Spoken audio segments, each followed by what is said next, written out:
ఎవరికైనా ఏదైనా శుభం కలిగితే ఆ శుభానికి కారణం ఎవరు అంటే శంకరుడే. నేను చెప్పట్లేదు ఈ మాట, శాస్త్రములు చెప్పే.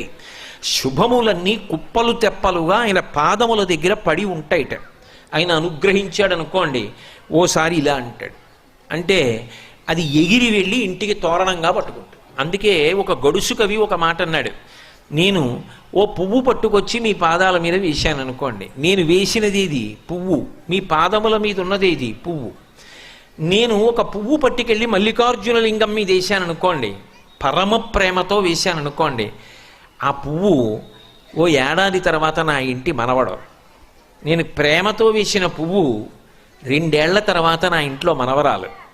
నేను ప్రేమతో వేసిన పువ్వు నేను కట్టుకునే ఒక ఇల్లు. నేను వేసిన పువ్వు నాలో కలిగేటటువంటి భక్తి. నేను వేసిన పువ్వు ఏ వయస్సులో నాకు రావాలో ఆ వయసు